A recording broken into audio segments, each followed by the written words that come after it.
nós, aproveitando a presença de Fatorelli aqui e de Priscila, nossa economista, que nós trouxemos esse tema. E é importante a gente perceber a coincidência, a oportunidade da gente trazer um tema como este, um dia depois que o projeto da Previdência é entregue pelo presidente Bolsonaro ao presidente da Câmara, Rodrigo Maia. Inclusive, ontem houve um ato aqui, uma plenária dos trabalhadores aqui no comércio, na Previdência, que foi convocada com 3 dias apenas. Nós achamos que ia ter 15, 20, 30 pessoas. E lotou a rua. Fechamos a rua. Foi muita gente. E isso não foi só aqui. São Paulo foi muita gente. E vários estados também. Ou seja, vamos conseguir derrotar esta PEC assassina. Não tenho dúvida disso. Se a gente fizer o que fizemos ano passado, aquela greve geral, nós vamos conseguir impedir esta PEC assassina, essa PEC criminosa que foi colocada para matar os idosos de amanhã e os de hoje, para desviar o dinheiro para a dívida pública, que você vai ver detalhes mais sobre isso aqui. Com relação ao Sinijuf, nós temos atividade amanhã, tem Assembleia Geral amanhã, na Justiça Federal, às 13h30. Temos um debate sobre o rumo da federação em tempos de desmonte do serviço público no sindicato, às 9 da manhã. E quem quiser pular o carnaval junto conosco, naquele cortejo irreverente, alegre, importante, um espaço importante com repercussão estadual, nacional e até às vezes mundial, pode sair conosco no bloco. Ninguém solta a mão de ninguém. A camisa está ali, para ter um exemplo. A primeira camisa já esgotou. Estamos fazendo outra hoje a pedido. Então, ainda há tempo de pedir de quem quiser essa remessa, e é só falar com o pessoal ali que informa. E agradecer às entidades que promotoras desses eventos, desses debates. Aqui, o Núcleo Baiano de Autoria Cidadã, o Sinasef, a EPET, Braspet, o mandato do Tom Coelho. O Tom Coelho é muito familiar para nós aqui dessa casa, ele é servidor da casa. O Sintage também ajudou, os colegas, várias entidades ajudando, porque é um evento muito importante que a gente está trazendo para Salvador. Uma iniciativa do Núcleo Baiano com apoio do Sinijuf e demais entidades que foram faladas.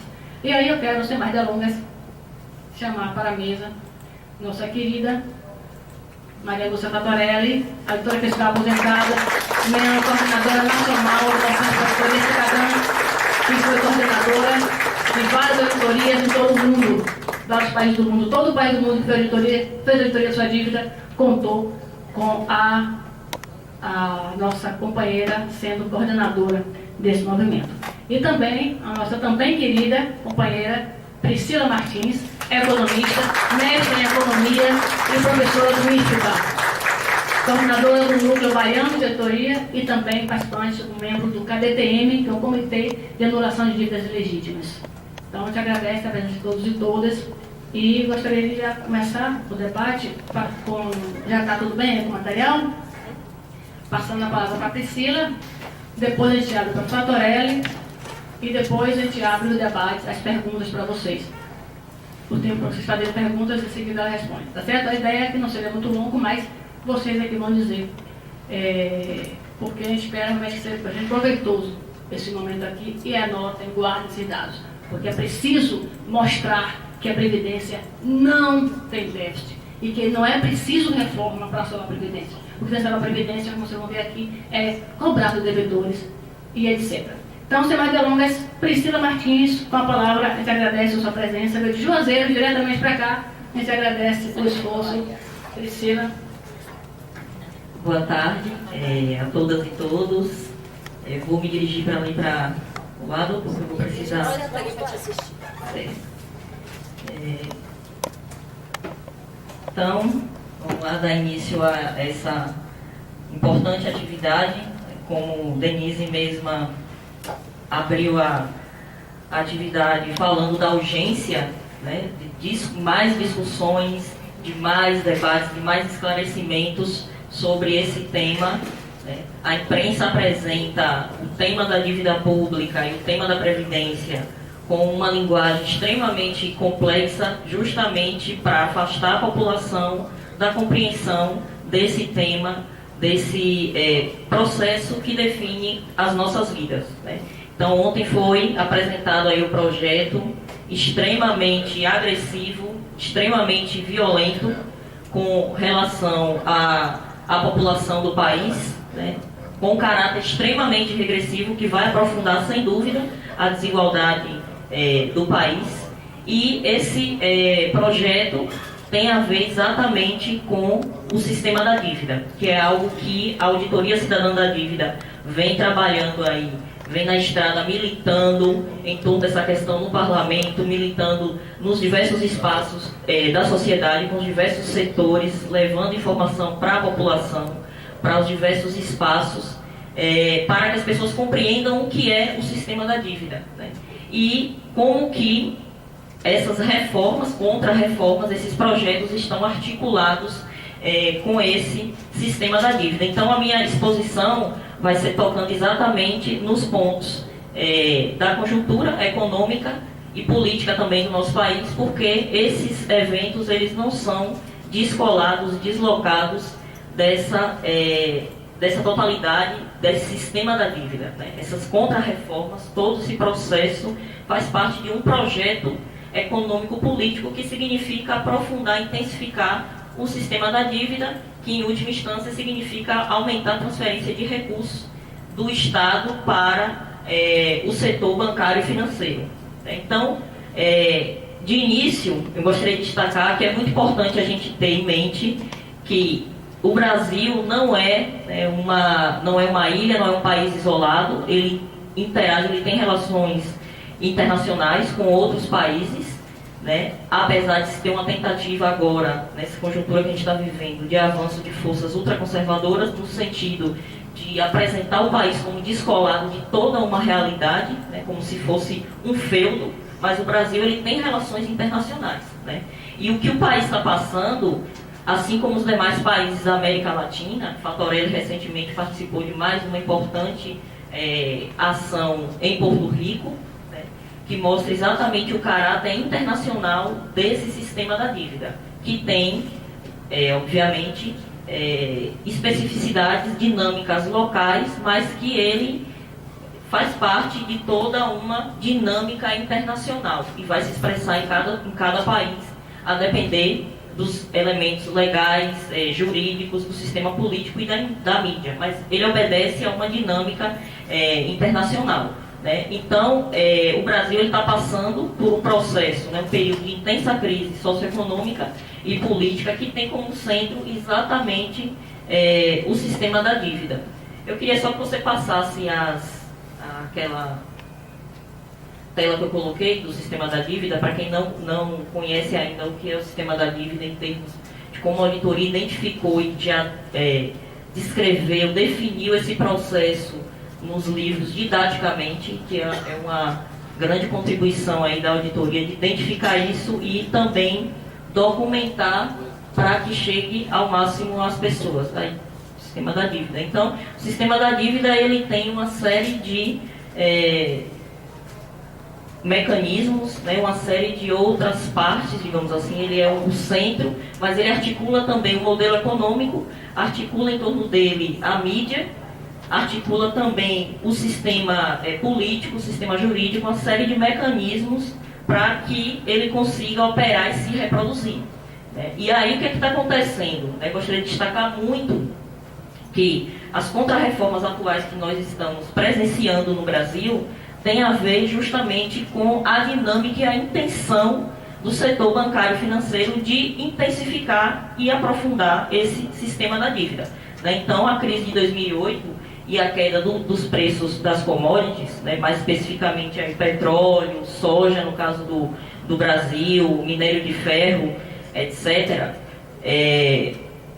a queda dos preços dessas commodities, né, provocou uma deterioração, a partir de 2008, da economia brasileira, o que se expressa em uma série de dados, tanto das contas externas quanto aí das contas internas, né, das contas públicas. E aí isso evidenciou todos os limites e todas as contradições do modelo econômico vigente no país já há mais de 2 décadas, né? Então esse modelo ele explicitou todas as suas contradições e limites.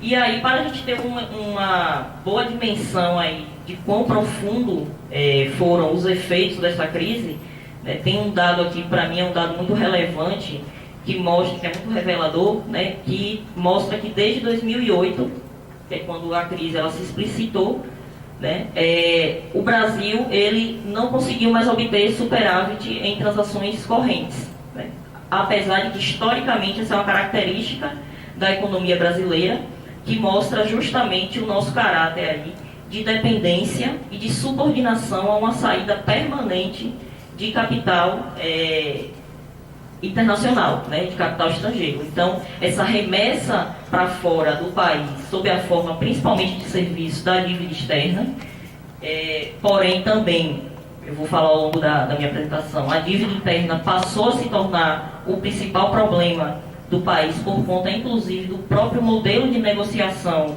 que o país adotou após a crise dos anos 80, né? Porém, esse processo todo de crise aprofundou esses resultados negativos no balanço de pagamentos, e desde 2008 em diante que o país não obtém superávit nas transações correntes. Nos 5 anos, um curtíssimo período de 5 anos, que foi de 2003 a 2007, aí se teve o crescimento da demanda chinesa pelas commodities, e obviamente isso é um profundo custo social e ambiental, né, porque esse modelo econômico ele se sustenta também com base nas exportações do setor de agrominérios, né? Então isso provoca um custo social e ambiental extremamente perverso, como a gente viu recentemente, né? Há 3 anos no episódio de Mariana, e agora também com o que aconteceu em Brumadinho, fora outras que estão aí também condenadas a romperem, a trazer mais uma desgraça para a sociedade, né? Então o modelo ele opera sustentado a partir desse setor, né, exportador. E aí durante 5 anos esse setor permitiu que o país conseguisse ter superávit nas transações correntes, o que não significou, em hipótese alguma, a superação do sistema da dívida, né? E aí esse período foi extremamente comemorado, como um período aí que a economia brasileira ia decolar, etc. E aí o que apenas mostrou que foi apenas um elemento aí, né, de circunstância conjuntural, e que em nenhum momento significou a superação do sistema da dívida. Desde então, nós da auditoria já vínhamos tocando nesse ponto, né, destacando esse caráter estrutural e perverso do sistema da dívida, mas ele seguia sendo reproduzido, e no momento em que a crise se explicitou, ele apresentou todas as suas contradições, todos os seus limites, e aí essas contrarreformas elas estão sendo apresentadas por esses setores dominantes da sociedade no bojo dessas propostas de intensificar o sistema da dívida. Então, uma coisa importante, que também a auditoria contribui muito nisso, é destacar que o sistema da dívida no nosso país ele não opera apenas por esse canal externo, né, que seria o canal aí da dívida externa, que é aquela dívida que é contraída em moeda estrangeira, em termos formais e conceituais.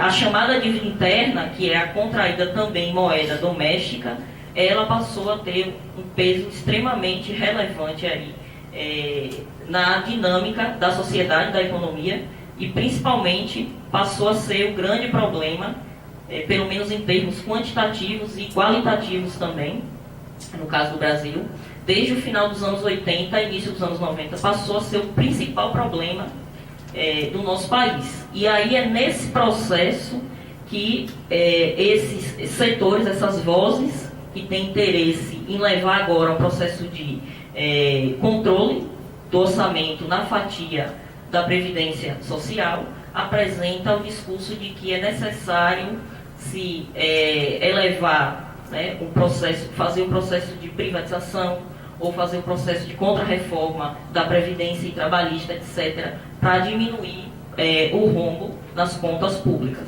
né?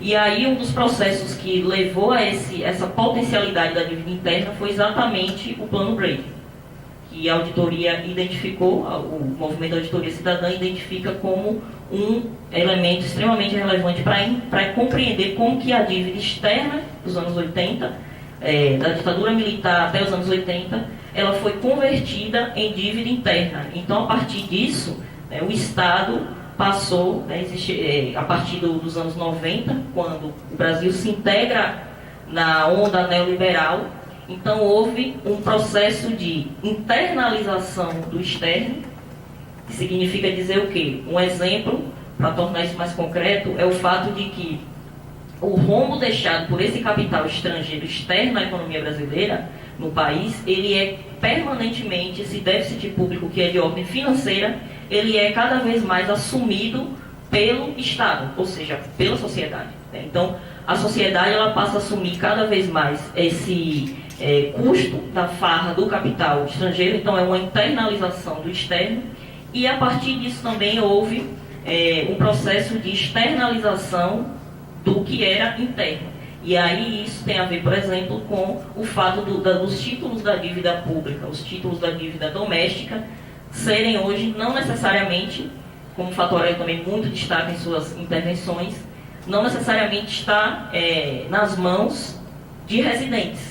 Eles são também títulos que estão sob domínio de estrangeiros. Então, houve um processo de externalização também do que era interno. Então, essa dinâmica aí se insere no processo de configuração do neoliberalismo da economia brasileira, ou também chamada financiarização. E aí, em 20 anos, nós tivemos um processo aí de pagamento de cerca de 1 trilhão em serviço da dívida. A proposta da reforma da Previdência, apresentada aí, eles têm colocado que vai ser extremamente importante porque vai ser uma economia de 1 trilhão na próxima década.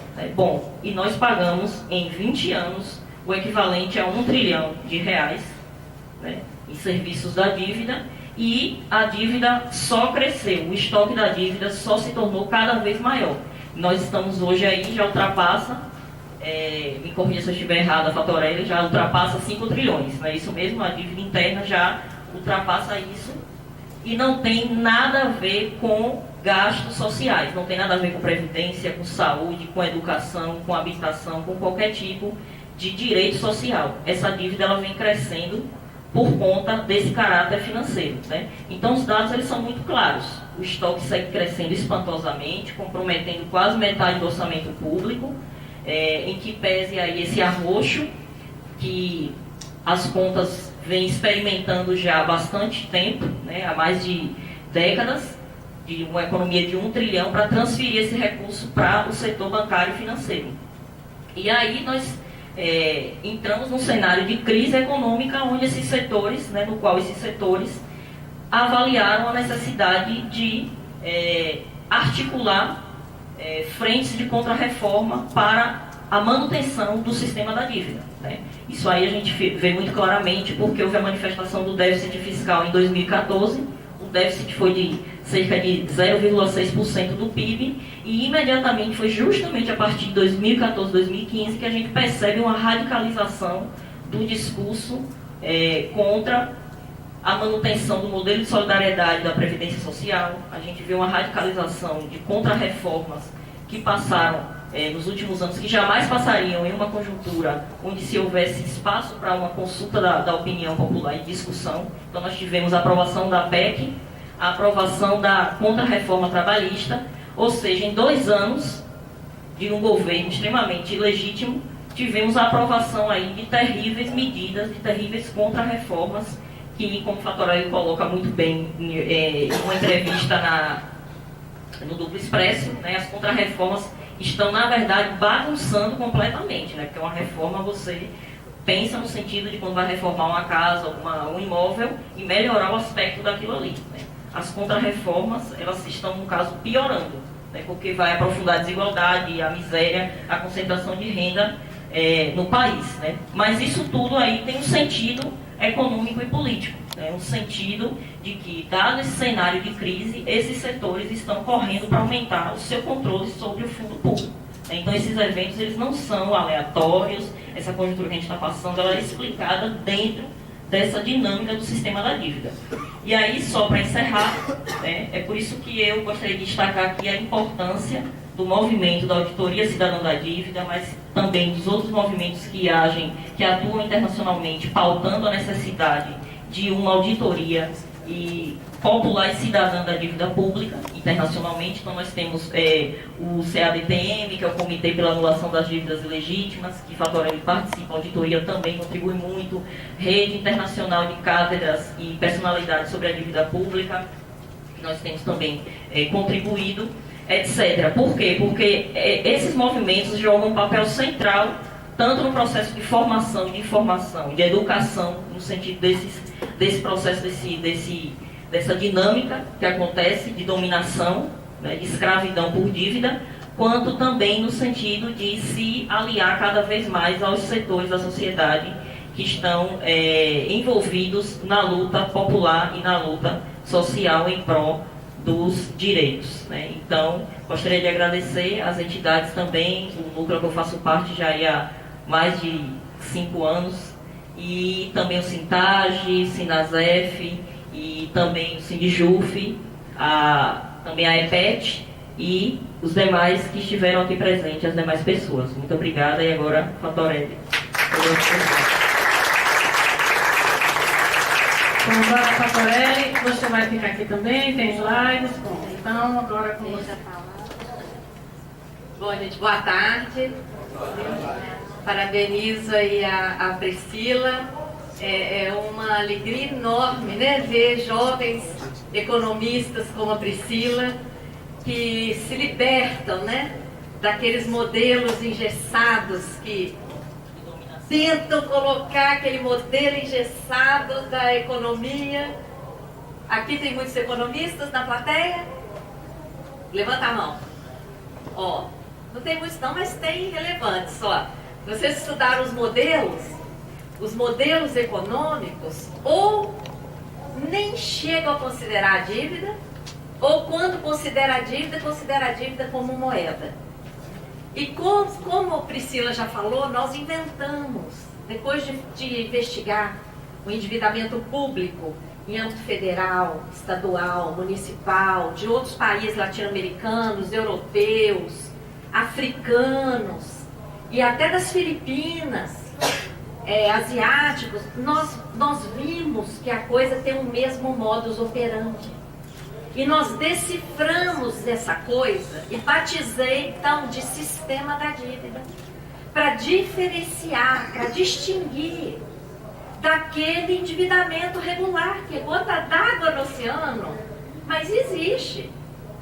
Por exemplo, quando um de vocês vai lá e compra de verdade lá um título, lá no Tesouro Direto, isso, vocês estão de fato colocando o seu dinheiro ali. Vocês estão contraindo uma dívida. Quando houver aqueles grandes empréstimos, apesar das cláusulas ilegítimas e tudo mais, que o dinheiro entrou e foi aplicado em algum investimento, isso é endividamento público. Agora, mecanismo criado para remunerar a sobra de caixa dos bancos, geração de dívida para cobrir prejuízo do setor financeiro, bancário, transformando isso em dívida pública. Isso não é endividamento, concorda? Então, vários mecanismos nós identificamos, então criamos essa expressão sistema da dívida. Tem um passador aqui, não? Então eu vou ficar te pedindo. Bom, então nós vamos falar de novo sobre, dando continuidade, né, ao sistema da dívida e relacionar com a questão da Previdência, essa novidade. Agora é nova Previdência, viu, gente? Nova, que surgiu ontem. Antes de dar início, eu queria pedir um momento de reflexão. Não precisa levantar, é só mesmo uma homenagem aos mais de 300 mortos assassinados em Brumadinho. Eu coloquei aí algumas manchetes de jornais, né? Não sou eu que estou falando, são as manchetes. Lama, tensão e medo de um novo desastre, porque são várias. barragens. A Vale teria sido alertada, e-mails indicam que ela sabia. E depois, pior ainda, saíram notícias de que foi feito um cálculo financeiro do que era mais caro, corrigir o problema da barragem ou enfrentar as indenizações no caso de rompimento. Então, eu acho que antes da gente fazer qualquer coisa na vida, nós temos que protestar em relação a isso. Eu vou deixar essas telas aqui, vou colocar também na página da Auditoria Cidadã. Quem puder, e tem muita coisa na internet. Gente, a sociedade brasileira tem que deixar isso na pauta. Porque em Mariana mataram um rio. Olha, o pescador que pesca na Piracema é criminalizado, é preso. Quem matou o Rio Doce inteiro, e matou pessoas, e matou toda a natureza lá, não aconteceu nada. Como assim? Então, por quê? Porque a sociedade não protestou que chega. Então agora, antes de qualquer coisa, em todas as minhas palestras eu estou iniciando por essa homenagem.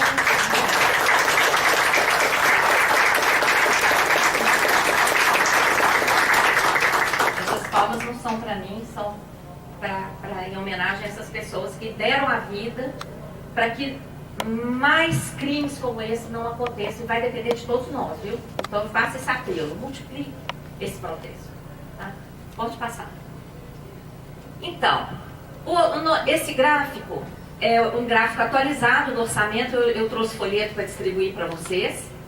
Quem quiser levar para distribuir para outras pessoas, por exemplo, quem dá aula e tudo, pode pegar. Eu trouxe uma caixa cheia de panfletos, depois a gente pode mandar mais aqui para o núcleo baiano. Esse orçamento é o orçamento pago, executado ano passado. Esse orçamento mostra claramente onde é que está o rombo das contas públicas. É no gasto financeiro da dívida, que levou mais de 40%, quase 41% de todos os pagamentos. E o gasto com a Previdência, que está aí no alvo dessa contra-reforma? Menos de 25%. Com um detalhe, o juro e a amortização da dívida ali atende principalmente a grandes interesses financeiros. Enquanto que a Previdência, ali naquele verdinho ali da Previdência, menos de 25%, está toda a Previdência do regime geral e dos regimes próprios federais. Tá? Ali estão dezenas de milhares de famílias, de pessoas. Tá? Todos identificados. Todos os beneficiários com os nomes na internet. Mas o sistema da dívida não. É tudo sigiloso. Quase a metade do orçamento federal, pagamentos sigilosos sem identificação. Pode passar. E aí, a Previdência ela é o alvo porque ela é onde tem um volume maior de recursos. Ali na projeção não está muito claro, mas vocês estão com o gráfico na mão. Quanto foi para a saúde ano passado? 4%. Vocês estão vendo aí? Para a educação? 3,62%. Então, é por isso, esse gráfico já mostra o que é que está amarrando o Brasil. Qual é o centro dos problemas nacionais. E ontem, né, foi divulgada essa PEC, uma proposta de emenda à Constituição número 6 de 2019, que foi batizada de Nova Previdência. Sabe por que ela chama de nova? Porque desde 88 os direitos à Previdência estão lá consagrados na Constituição Federal como um direito universal, com as contribuições garantidas, um regime de solidariedade importantíssimo. O que é o regime de solidariedade? Se não faltar emprego para a população, quem já cumpriu seu período laboral não terá problema algum no recebimento da sua aposentadoria. E um sistema financiado por toda a sociedade. as empresas contribuindo sobre o lucro, todos nós contribuindo sobre o consumo, trabalhadores e empregadores contribuindo sobre a folha, trabalhadores rurais e empresas do agronegócio contribuindo sobre a venda da produção, importadores contribuindo, quem joga em loteria contribui. Então, e esse modelo que está na Constituição é com várias fontes de financiamento. Por isso que a gente fala que é de solidariedade, todo mundo participa do financiamento e aqueles que estão cumprindo seu período laboral estão contribuindo e quem já se aposentou vai recebendo, já contribuiu lá atrás também e vai receber. Por que isso aqui é nova previdência? Primeiro, desconstitucionaliza o direito. Essa é a primeira característica que deu para ver de cara com essa nova PEC. O que vai ficar na Constituição agora é só uma indicação. Ele está jogando tudo para a lei complementar disciplinar. Então, desconstitucionaliza o direito. Exige idade para aposentadoria, 65 para homens, 62 para mulheres. Quem quiser se aposentar perto do integral, que agora é média, então mais próximo do integral, vai ter que trabalhar 40 anos, reduz pensões, benefícios assistenciais.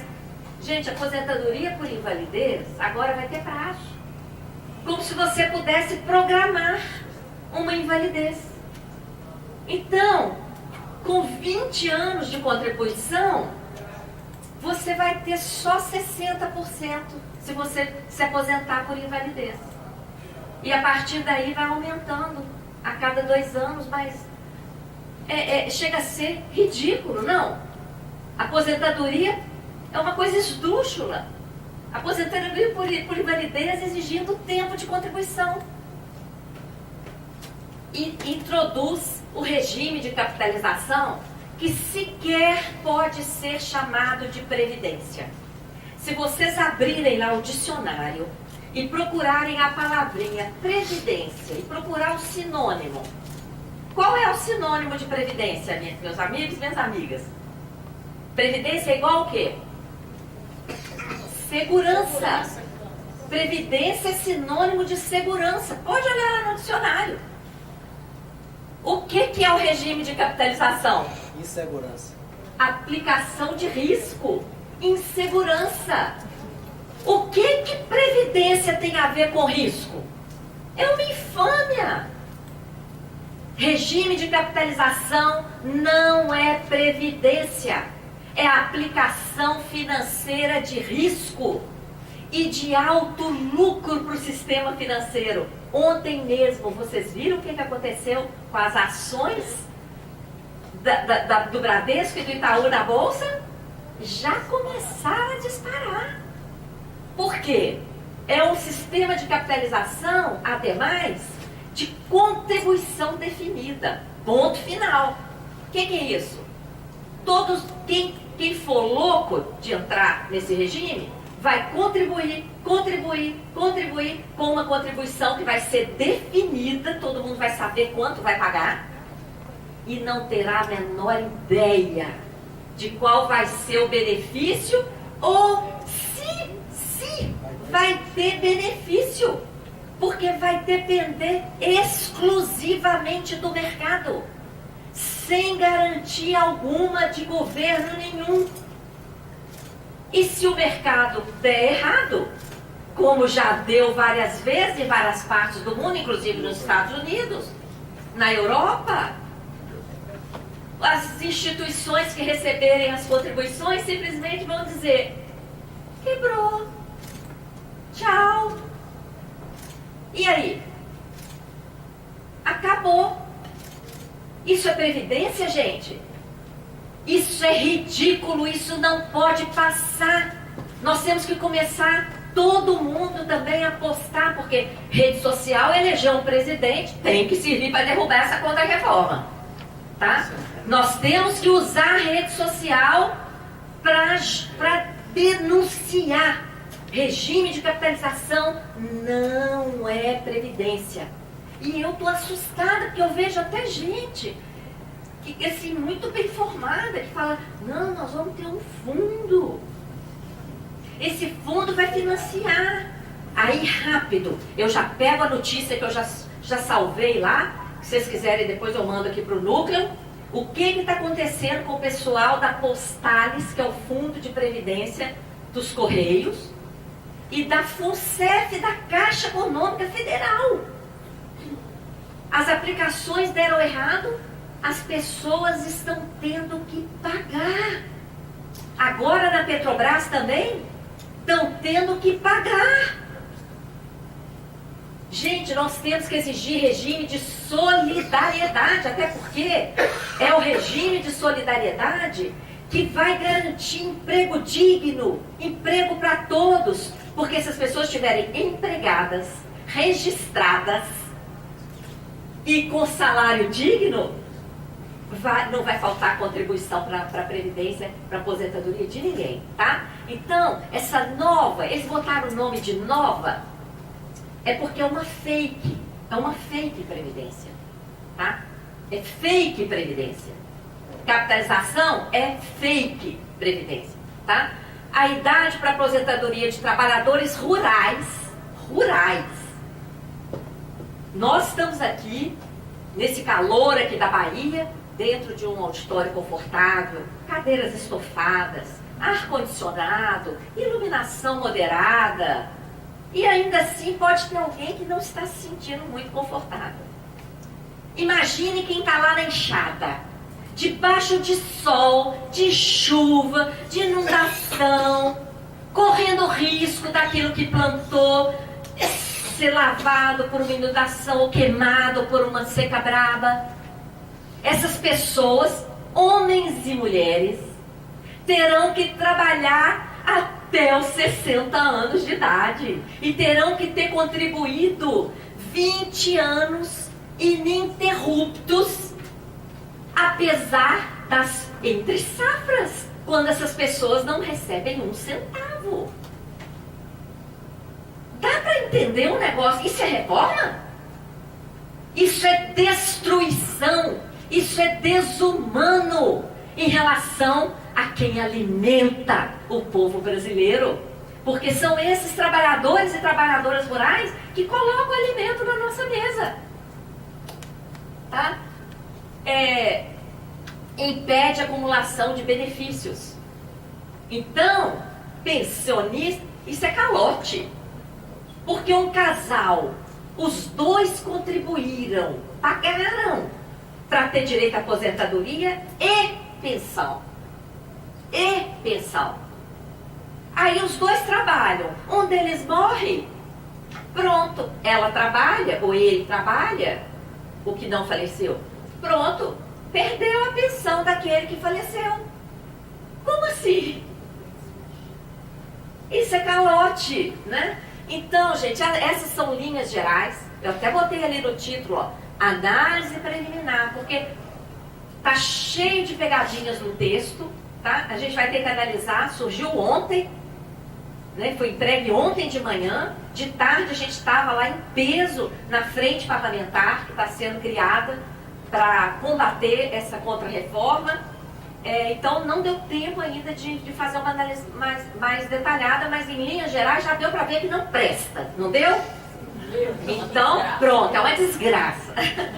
Pode passar. E aí? Olha só esse dado do orçamento 2019. O orçamento 2019 total, aprovado no Congresso e sancionado já pelo Bolsonaro, é um orçamento de 3.262 trilhões. Para a chamada dívida pública, estão reservados 44%. 1.425 trilhão. Para todos os servidores públicos ativos e aposentados, 350 bilhões. Menos de 1/4 do que está indo para a dívida. Vocês estão vendo ali? Menos de 1/4. Para toda a previdência do INSS do regime geral, 625 bilhões. Menos da metade do que vai para a dívida. E olha para investimentos. Olha o país amarrado. Só 36 bilhões para o gigante Brasil. Como é que pode destinar 1,425 trilhão para o sistema financeiro e 36 bi para investimentos. Gente, está muito errado no Brasil. Não dá. Isso aqui não tem condição. Está claro que o rombo está localizado no gasto financeiro. Tá? E que essa contra-reforma da Previdência é para tirar ainda mais do gasto com o servidor, tirar ainda mais da Previdência e engordar ainda mais o ganho do mercado financeiro, que já obtém no Brasil os maiores lucros do planeta. Em lugar nenhum do planeta, banco lucra o que lucra aqui no Brasil. Tá? Pode passar. Eu queria abordar rapidamente a conjuntura. A Priscila já deu um bom panorama, mas eu trouxe essa notícia de jornal que diz que o Bolsonaro promete fazer 7 reformas.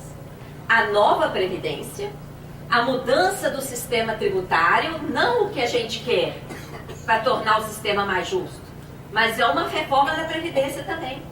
Transforma a maior arrecadação do Brasil, que é a COFINS, em imposto. E aí, o que acontece quando você muda a natureza do tributo? Acaba com a vinculação. Por isso que ele deu uma de bonzinho, está fazendo um discurso bonzinho, que ele acabou com a DRU nessa nova Previdência. Sabe por que ele acabou com a DRU?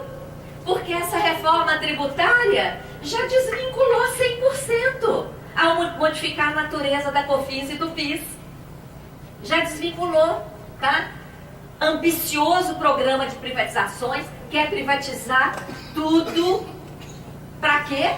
Você sabe para onde vai o dinheiro das privatizações? Desde Collor, passando por Fernando Henrique, Lula, Dilma e Temer, porque todos privatizaram, vai para pagar dívida. A gente entrega patrimônio para pagar o sistema da dívida. Redução de subsídios, autonomia do Banco Central. Sabe para que autonomia? Para tornar o Banco Central independente do poder político. Tá? O presidente do Brasil não vai poder nem demitir os diretores do Banco Central, se essa autonomia passar. E reforma administrativa, fim do Estado. Tá? Eu não vou falar de cada uma, mas como eu disse, essas telas vão ficar à disposição de vocês. Vou colocar na página da auditoria. Pode ir passando, que eu vou só indicando. Pode passar adiante.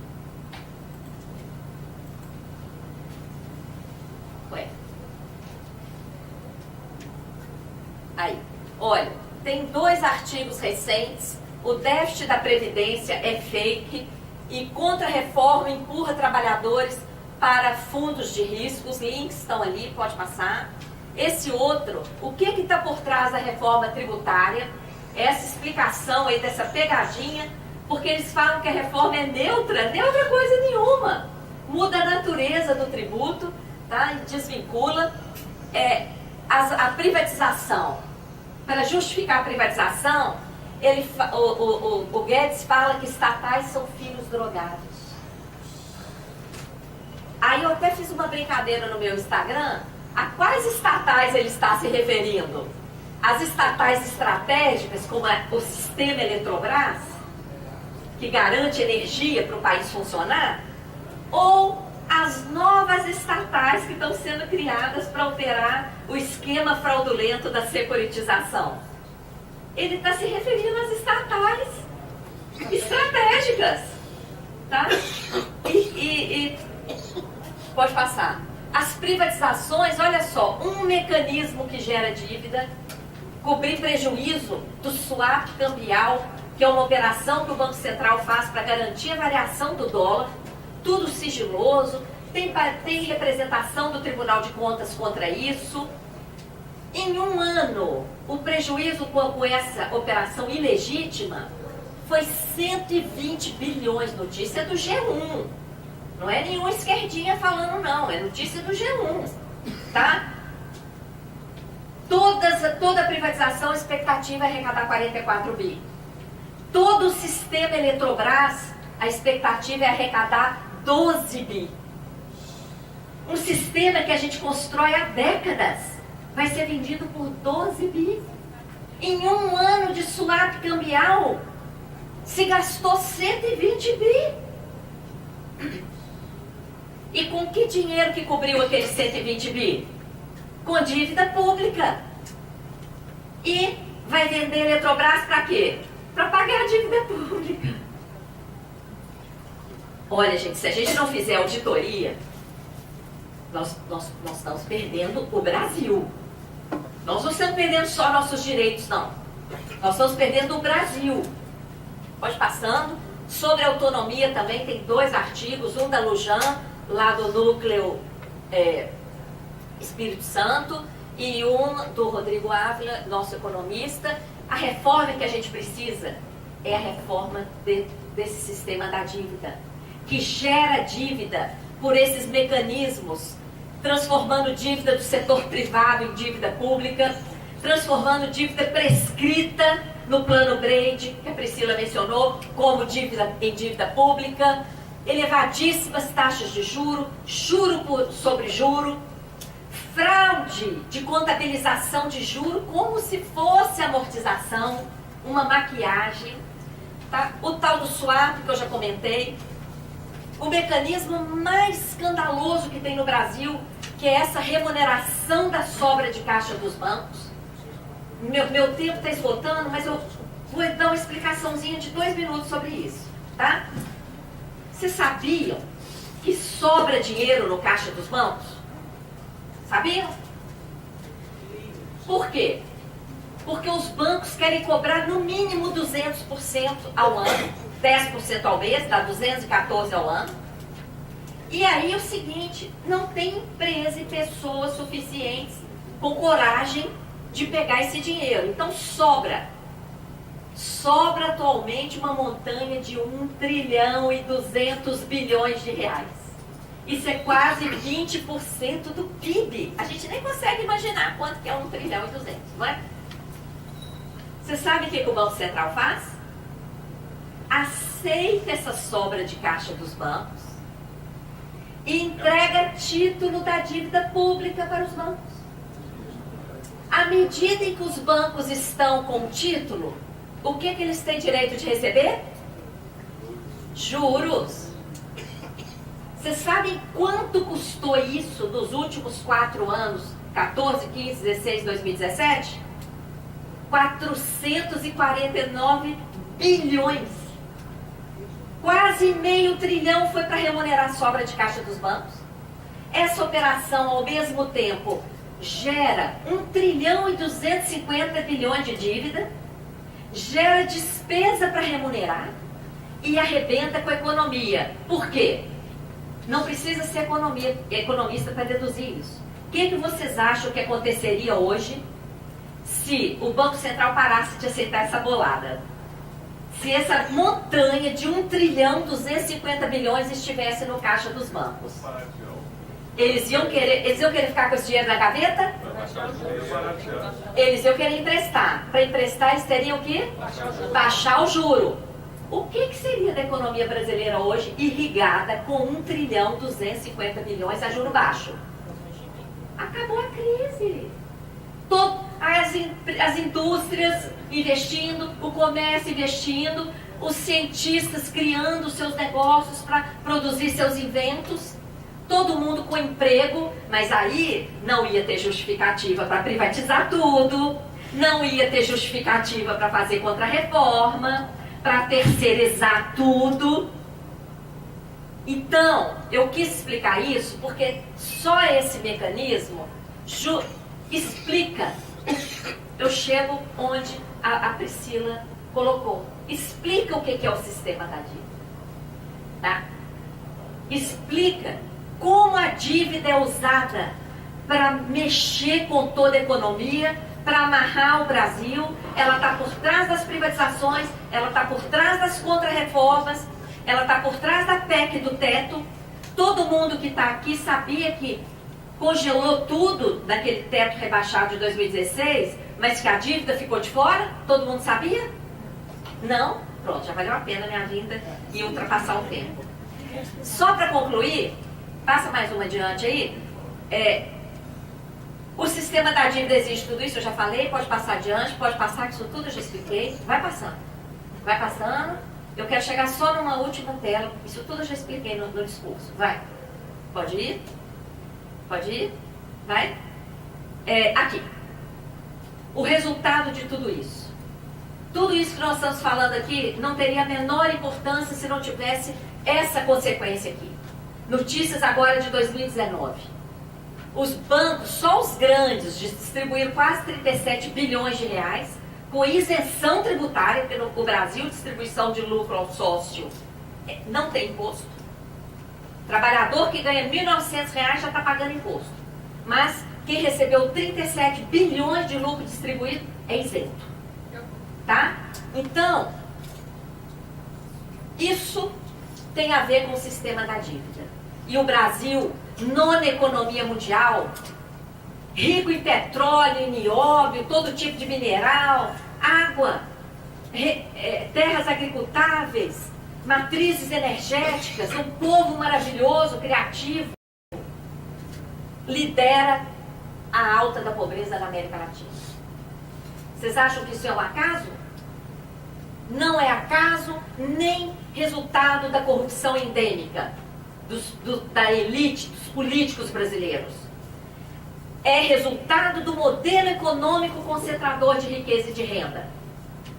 Que esse modelo econômico é sustentado pelo sistema da dívida, pela política monetária suicida, pelo modelo tributário regressivo e por esse modelo extrativista que privilegia o agronegócio e essa mineração irresponsável aqui no Brasil, sem qualquer zelo pelas pessoas ou pelo país.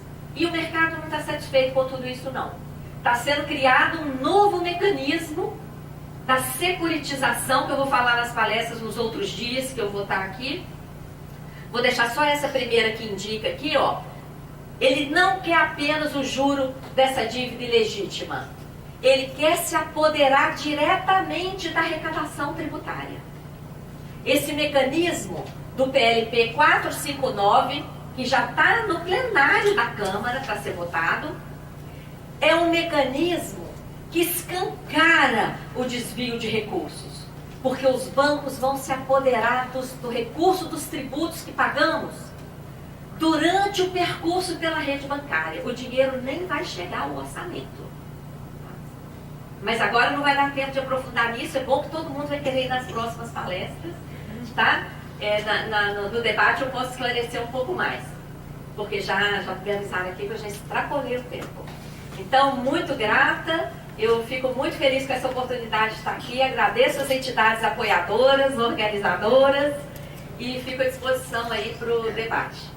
Um abraço para os internautas.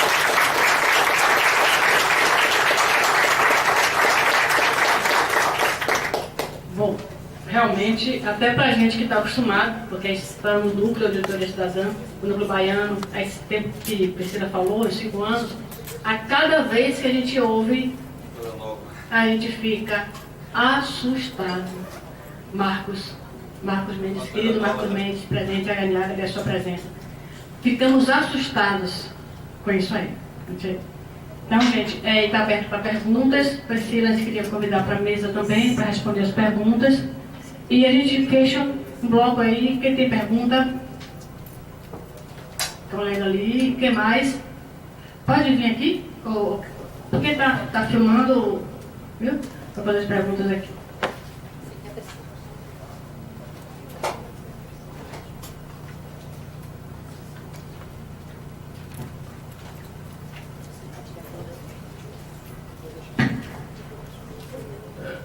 José Mário Lima, sou do Sindicato dos Policiais Federais do Estado da Bahia. Queria parabenizar a brilhante exposição das duas. Queria tocar num ponto mais forte, que foi no meio da interrupção da senhora, logo exatamente abaixo da questão envolvendo, a meu ver, encaixes bancários, que na verdade é o que a gente tem que trabalhar economicamente, ou seja, o que os bancos querem é uma remuneração sobre algo que é de soberania do Estado, que é justamente o excesso para que não crie excedentes financeiros que venham criar inflação de demanda, mas lá adiante, logo lá abaixo, na sua exposição, tinha algo falando, que acho que é importantíssimo destacar. Eu queria a sua opinião acerca de algo mais temerário. Para mim é muito mais temerário, não só pelo volume, mas principalmente porque é uma corriqueira que nós temos, que são as chamadas operações compromissadas, que são aqueles vencimentos de curtíssimo prazo. Eu gostaria da sua análise sobre isso aí, na medida do brilhantismo que foi dado em relação a essa questão dos encaixes, colocados como remuneração dos bancos, para algo que eles têm a obrigação de esterilizar sob pena de causar inflação no sistema. Queria uma análise da senhora sobre essa questão, parabenizando, e mais ainda queria provocar mais um pouquinho. Era o seguinte, a senhora, no caso, como a senhora viu o seu posicionamento de maneira geral em relação à questão que envolva, por exemplo, que o Ladislau Dalbo trabalha na sua obra A Era do Capital Improdutivo, dentro da tríade de ameaça à existência, sobre qualquer viés, que é a questão do meio ambiente de um lado, no segundo momento a questão que envolve o PIC com a distribuição de renda, e o terceiro alicerce de ameaça, que é a questão da governança financeira em escala nacional e internacional. Parabenizando a mesa como um todo, muito obrigado. José Mário Lima. Mais alguém? O vereador Marcos Mendes, pode chegar aqui.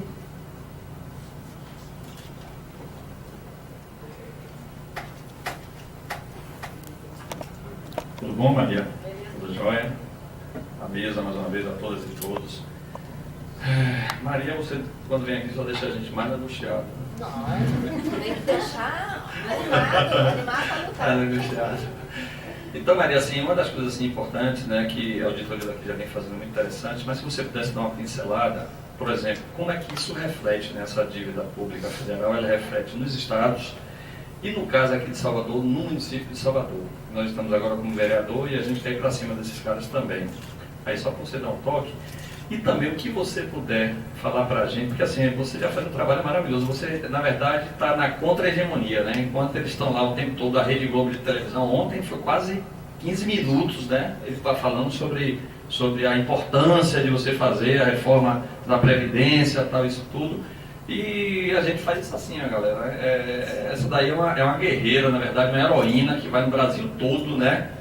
Falando com um a um, né? E aí tem as auditorias dos estados que fazem um trabalho fantástico. Mas eles estão utilizando a maior rede de televisão do Brasil, né? Para fazer divulgação com mentiras, né? Inclusive dizendo que ela é deficitária, né? E esconde um bocado de coisa.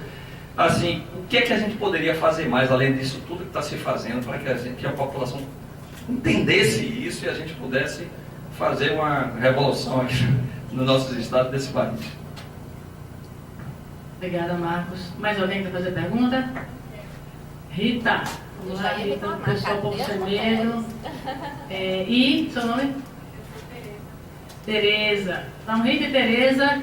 E a gente, eu também tenho um para fazer aqui e a gente fecha igual, pode ser? Está conseguindo anotar tudo? São tantas perguntas? Duas. Vamos lá. Eu não acho. Tereza ou Rita, quem primeiro? Pode ir, Tereza. Então, Tereza. Boa tarde, eu sou Tereza, sou filha de um agricultor de 90 anos e de uma mãe professora leiga. E minha mãe faleceu há 10 anos e meu pai recebe o salário dele, né, que é aposentado, e o de minha mãe. Nessa reforma apresentada que chegou onde traz a ele perde? Passar de 2 salários mínimos, 2 salários. 2 salários, porque são exatamente 2 salários. Imagina, não pode passar de 2 Como é que é uma pessoa com 90 anos? Entendeu? Então você que puxou enxada. Quando você falou isso, eu quase chorei, porque minha infância foi tapando cova. Ele puxava enxada e tapava cova. Né? Eu nasci no sudoeste, na divisa de Minas, no norte de Minas, com a Bahia, né? Na região de Guanambi. Então eu sei muito bem, tenho pessoas muito próximas que trabalharam e que ainda trabalham puxando enxada, contribuem com o sindicato rural, e hoje eu tenho um cunhado mesmo que não pode aposentar, porque minha irmã é professora, se aposentou como professora, então entende-se que o salário dela... Né? Então é uma pergunta básica, simples, mas essa pergunta é que todo mundo quer saber, porque vai pegar muita gente com 2 salários, né? Obrigada, Tereza. Rita, agora.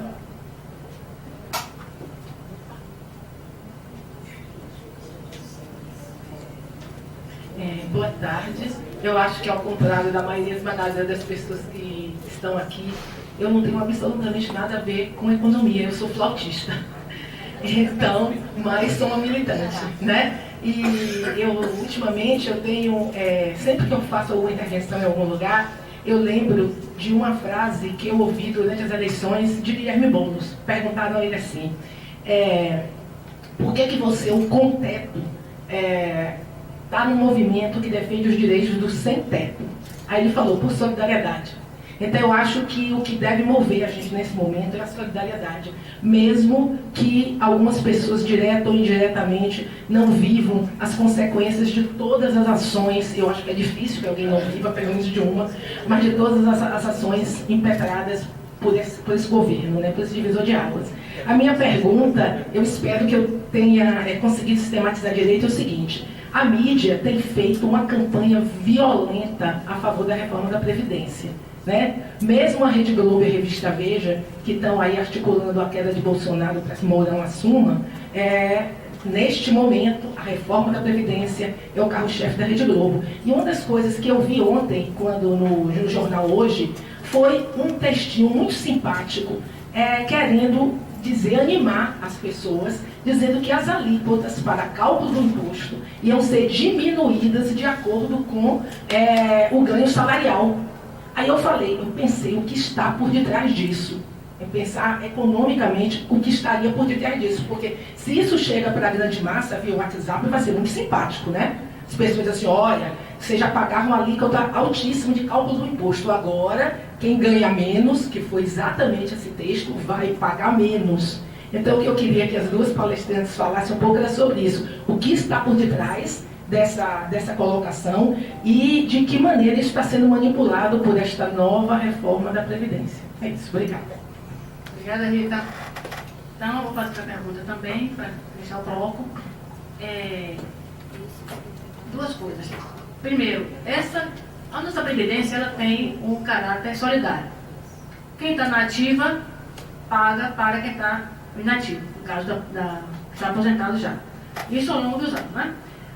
Esse novo modelo, pelo que eu vi, ele cria um mecanismo, ele acaba com a solidariedade, acaba com o critério solidário e torna a pessoa responsável pela sua aposentadoria.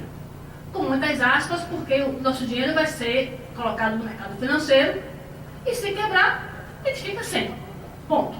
Inclusive, nós vimos aí fundos, que, inclusive a gente fez a pesquisa antes, porque a propaganda do FUNPRESP é tão grande que fala que fundo é maravilhoso. Então a gente foi pesquisar e viu.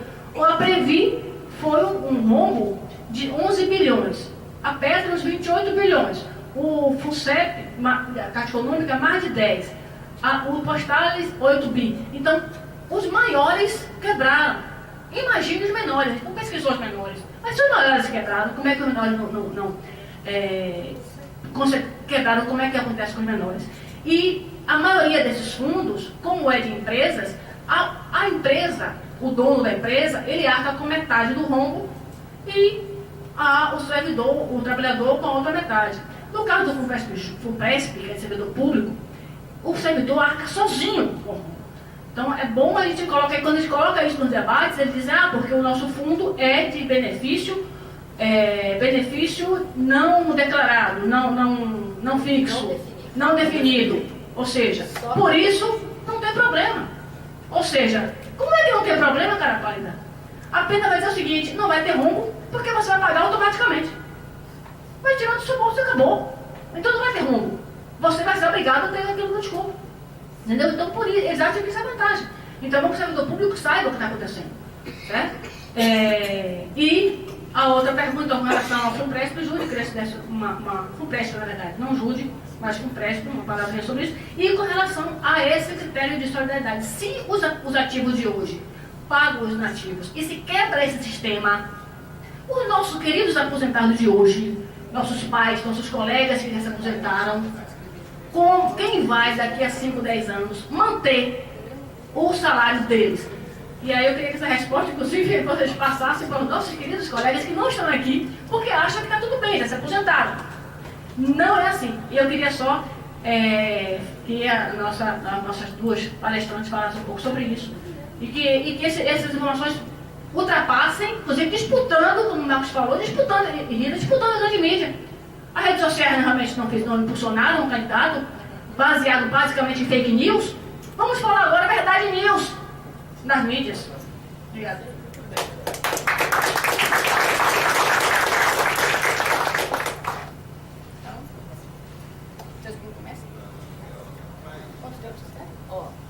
Eu vou fazer uma...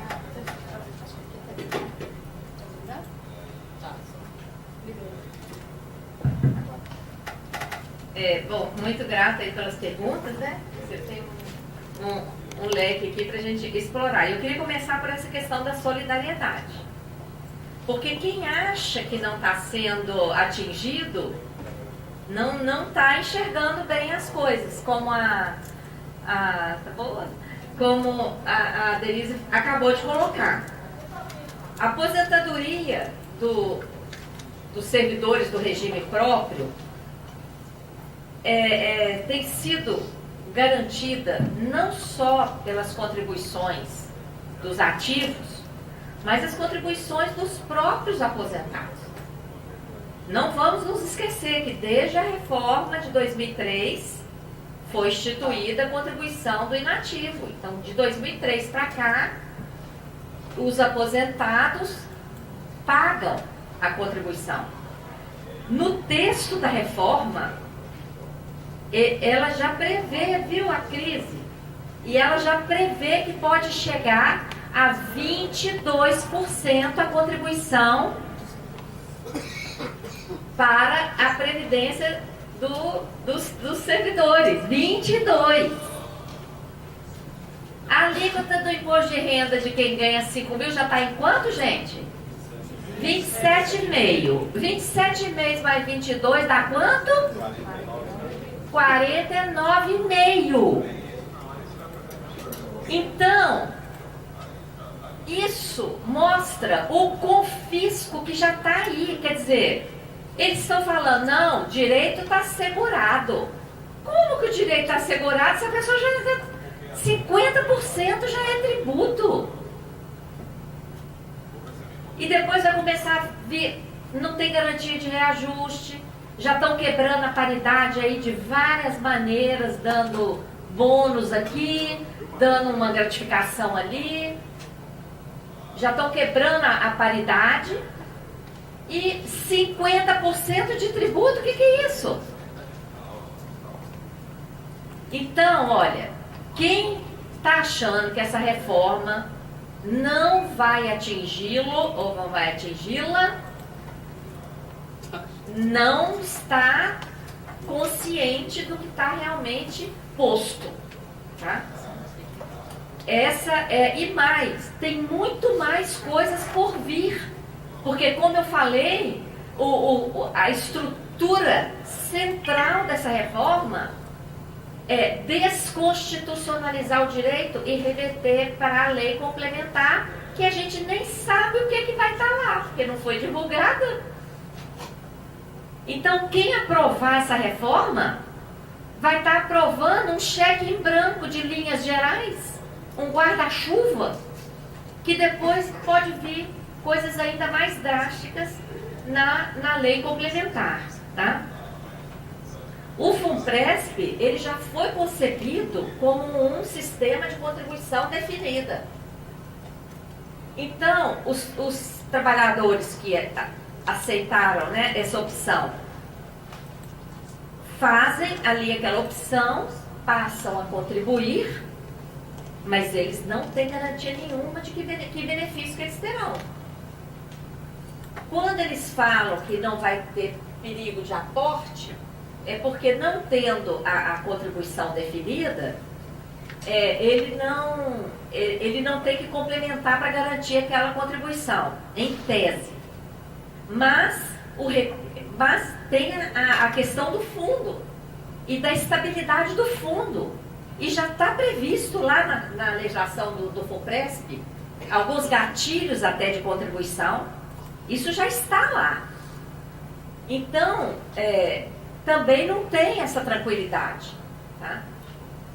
E não está definida a contribuição. Quer dizer, se der errado, pode até ser que você não tenha que aportar, mas também você não vai ter nada para receber. Olha que legal, olha que tranquilidade. Então, não tem essa segurança, não é? Que pela Constituição tem que ter, não teria nem, até essa palavra déficit não é nem apropriada para a questão da seguridade. É como se todo esse direito tivesse que ser mantido pelas contribuições. E não é isso que está escrito lá no artigo 195 da Constituição. Lá está escrito que vai ser mantida pelo orçamento e pelas contribuições.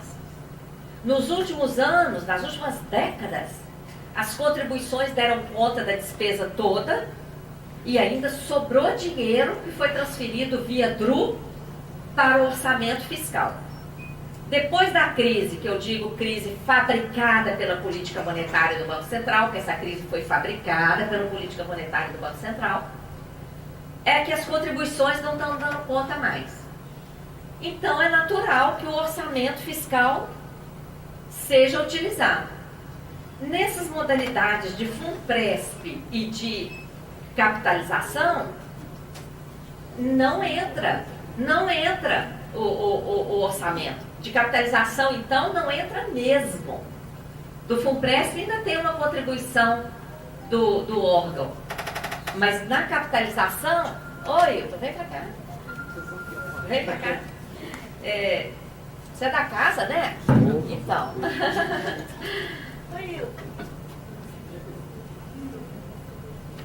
Tá? Então não tem essa segurança. Nós já estamos aqui nas questões, nós vamos cumprimentar um abraço aqui, ó. Muito grata, viu? Companheiro de luta. A questão, então, da solidariedade, ela que tem que reger a luta, né? A última pergunta aqui do Marcos foi: o que fazer? É arregaçar as mangas e juntar todo mundo. Nós temos que juntar ativos, aposentados, regime geral, regimes próprios de trabalhadores, urbanos e rurais, e dizer um forte não. E como dizer um forte não? Quem vai votar essa reforma? Deputados e senadores. Todo mundo aqui sabe onde mora esse pessoal, não sabe? Pronto! Tem que fazer revezamento lá de buzinaço, cartaz, gritaria, não aceitamos. Aeroportos, na saída daqui, na chegada lá. A população tem que entender que essa reforma ela é desnecessária. Ela é um assassinato, não só assassinato de direitos, mas de pessoas que vão ter que trabalhar até morrer. Então é muito grave isso. E nada disso precisaria estar acontecendo. Nós temos que enxergar que nós nascemos num país riquíssimo. Nós temos que parar de conformar com esse cenário de escassez. Eu gosto de usar a palavra cenário, porque cenário, se a gente quiser, o que a gente faz com ele? A gente muda. O Brasil é rico. E o que está gerando o cenário de escassez? Várias coisas, mas principalmente, em primeiríssimo lugar, a política monetária do Banco Central. E aí vem a primeira pergunta do José Mário, as operações compromissadas. José Mário, operação compromissada, teoricamente, é uma operação em que a autoridade monetária tem a obrigação de controlar o volume de moeda para evitar um ataque especulativo, evitar a geração de inflação. Então, eu já conversei com gestores africanos, de países africanos. Você sabe como que eles controlam o volume de moeda lá? Tem ataque especulativo, eles esterilizam aquela moeda, o Banco Central vai lá e fala: Aqui não. Retira de circulação e pronto. Não fica remunerando, não. Simplesmente retira e chama aquele setor e fala: ataque especulativo aqui não. Isso é papel de autoridade monetária. Aqui no Brasil está havendo um mau uso das compromissadas. As compromissadas, que são essas operações que eu expliquei, que o Banco Central está aceitando a sobra de caixa dos bancos, atingiu 1,2 trilhão, atingiu o pico em 2017, com a desculpa de controlar a inflação. E qual foi o comportamento da inflação em 2017, minha gente? O IGP deu negativo. Não teve deflação. Então, se fosse verdade que essa operação estaria sendo destinada a controlar o volume de moeda para evitar a inflação, se nós estamos tendo deflação, o que o Banco Central teria que fazer? Desovar essa moeda para a economia. Mas bem, o que ele fez? O contrário. Justamente em 2017, essa operação bateu recorde. Eu tive a possibilidade de participar de um debate no Ministério Público de São Paulo, que estava lá um ex-diretor do Banco Central, assim, do meu lado. E eu falei tudo isso que eu estou falando aqui. O cara ficou vermelho e eu falei: ilegais, ainda olhando para ele. Ilegais. Os números mostram que é ilegal. Os números escancaram. Mentira, não é nada para controlar a inflação, coisa nenhuma. A inflação caiu e o volume da operação aumentou em vez de liberar o dinheiro. Aí, pronto, ele nem rebateu. Sabe o que o Banco Central fez um mês depois? Enviou para o Congresso, está lá na Câmara, o projeto de lei 9248 de 2017. Podem tomar nota. 9248 de 2017. Ele só tem um parágrafo. Um artigo e um parágrafo. O que quer dizer esse projeto? Ele cria a figura do depósito voluntário remunerado. Que é o que tem sido feito com a utilização das operações compromissadas. Os bancos depositam o que eles querem, então é voluntário. Quer dizer, nós não podemos confundir com aquele depósito compulsório, tá? Depósito compulsório é outra coisa. O voluntário é essa sobra de caixa que ele coloca lá e o Banco Central está remunerando de maneira ilegal. Então esse 9248 é para legalizar. É para legalizar a remuneração da sobra de caixa dos bancos, que está gerando escassez de moeda na economia. Então, nós temos que popularizar esse conhecimento. Todo mundo aqui entendeu isso? Todo mundo entendeu? Quem não entendeu, tem muito vídeo, acho que hoje aqui foi gravado também, pode ouvir de novo a palestra, porque, gente, nós temos que popularizar isso. Nós temos que trazer todo mundo. Só tem dois lados agora, não tem mais essa coisa de vermelho, azul, esquerda. Não está na hora disso mais não. Agora está na hora seguinte: de um lado, o povo brasileiro que está sendo 100% massacrado por essa política monetária suicida e por essa contra-reforma.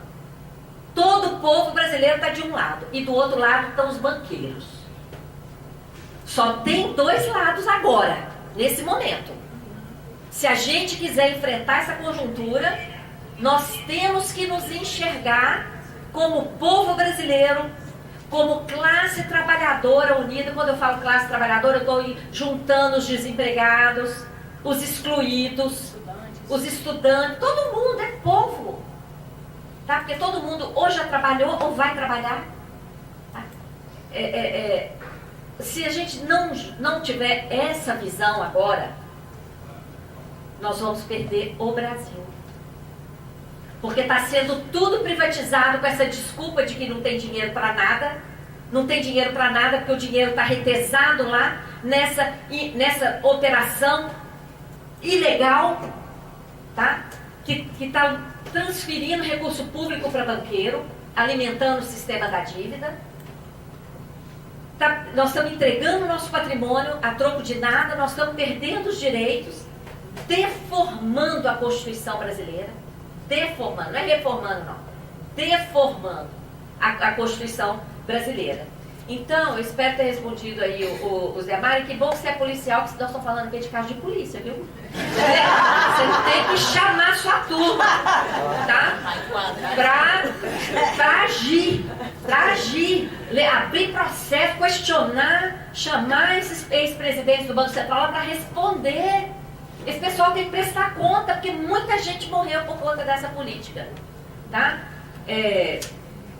Eu fiquei muito feliz quando você falou que você era policial. Então, agora, o tripé que você mencionou, eu acho que de certa forma também eu abordei. Está tudo interligado desse modelo econômico concentrador de renda. A questão ambiental, que o meio ambiente no Brasil, gente, nós temos uma riqueza descomunal. Nenhum país do mundo tem a riqueza mineral que o Brasil tem. Mas o que a gente está fazendo com essa riqueza?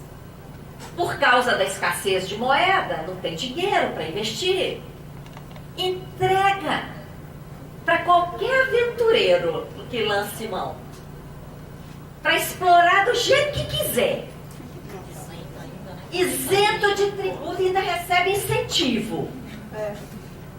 Todo terceirizado, tudo avacalhado.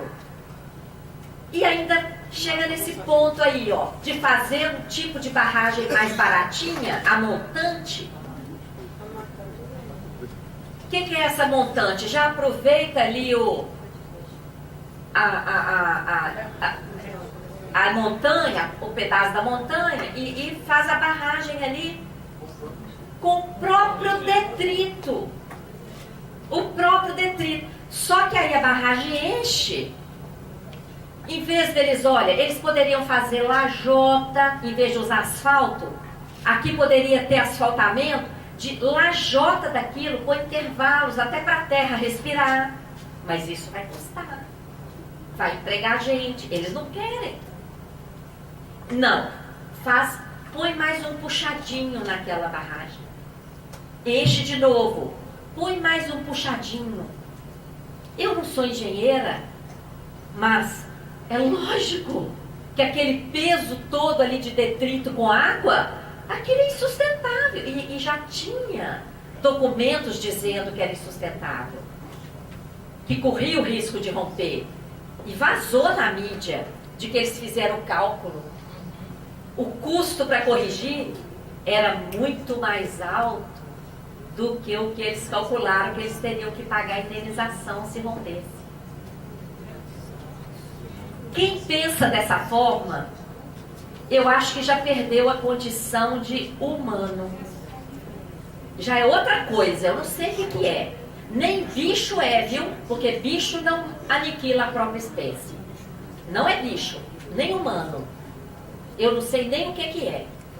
Já virou um traste vendido pro dinheiro. Tá? Só pensa no dinheiro, só raciocina no dinheiro, na cifra. Tá? Então, gente, nós que, né, quem está aqui dedicando um tempo a esse debate, é quem ainda está ligado na sua humanidade, senão não estava aqui dentro, não. Nós todos temos que nos sentir responsáveis. Cidadãos e cidadãs. Não podemos nos acomodar. E somos proibidos só de uma coisa: desistir. Proibido desistir. Diante do massacre da Globo, claro! Quantas vezes a Globo recebeu ajuda pública? Quantas vezes? E recursos aí, ó, dos bancos, dos anúncios? Quantas vezes? Então não vamos esperar dos grandes. Tá? Os grandes não virão nos defender, não.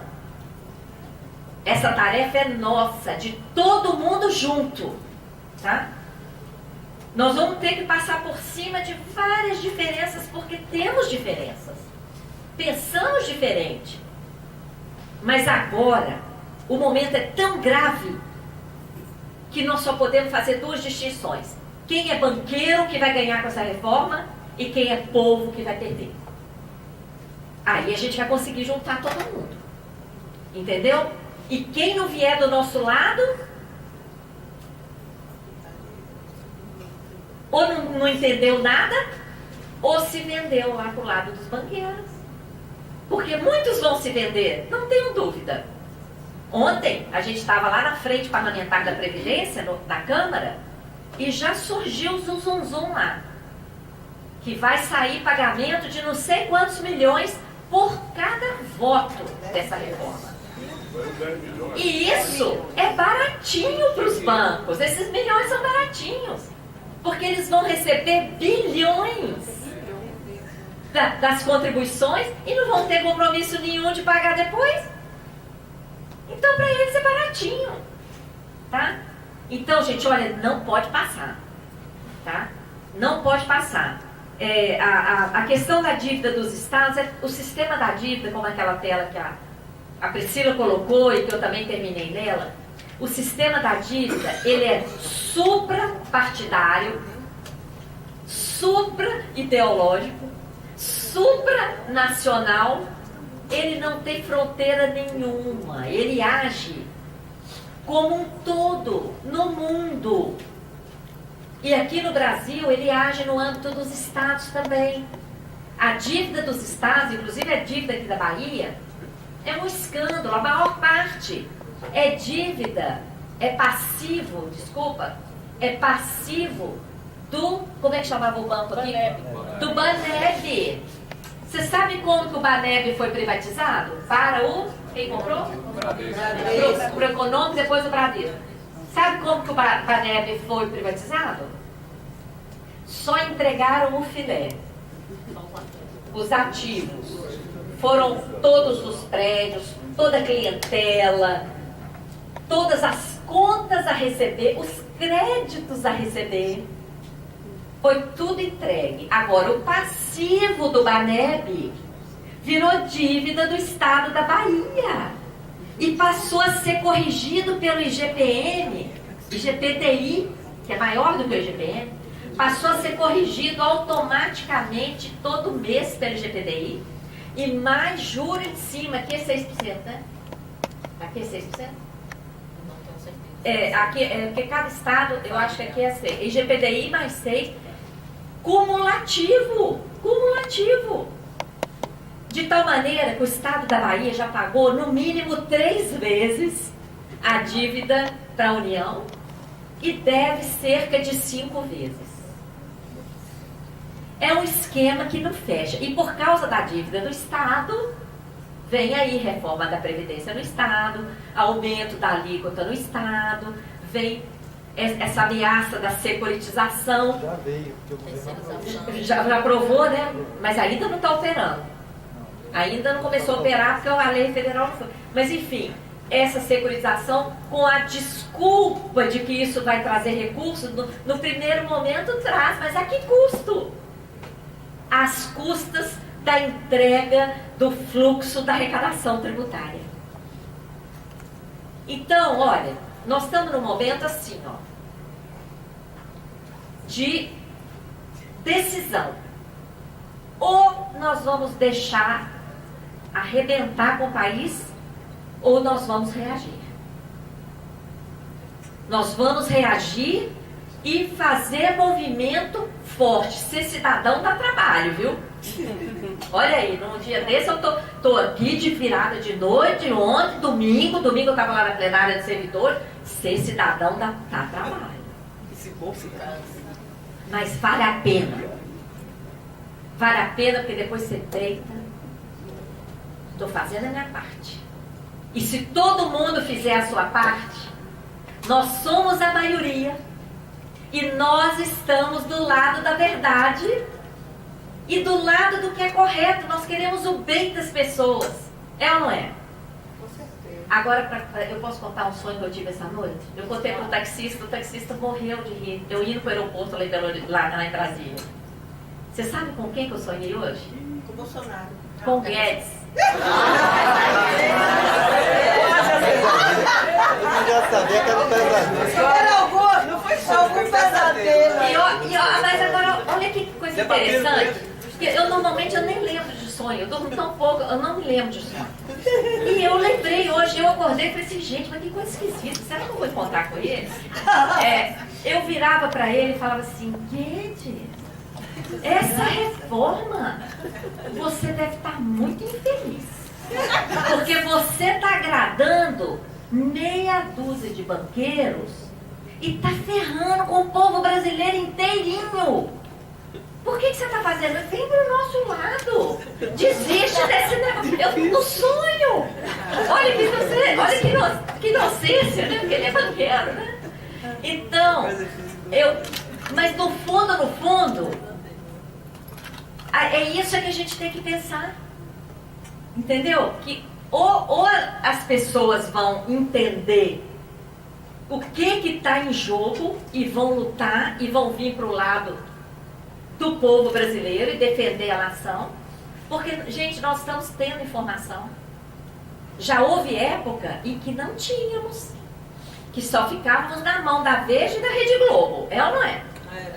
Agora não, agora tem rede social, e como eu falei na palestra, se rede social elegeu um presidente, serviu para eleger um presidente,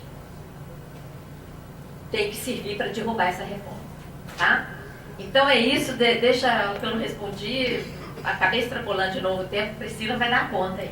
Sempre é importante aproveitar a sua vinda aqui para fazer as colocações.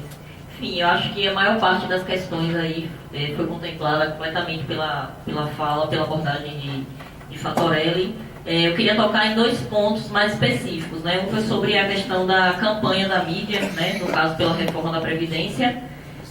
A mídia faz parte desse sistema também da dívida, né? Está aí como um agente que vai operar isso mesmo e vai difundir essa ideologia nos espaços inimagináveis, né? E agora a gente tem um novo mecanismo que são as redes sociais, né? Que muitas pessoas hoje participam desse espaço com as cabeças trabalhadas na visão da Veja, etc. Né? Então são espaços ocupados por pessoas que não têm compreensão, estão cheias aí de venenos ideológicos também. Então a gente tem aí essa arena aí terrível também para batalhar, para disputar, para tentar conscientizar e combater aí esse veneno que tomou conta da sociedade brasileira aí com essas fake news, né? E que a gente tem que ter também dimensão da seriedade do momento que a gente está passando, né? Porque isso que está acontecendo no Brasil já vem sendo relatado internacionalmente, está servindo como um laboratório para essas forças ultraconservadoras, né?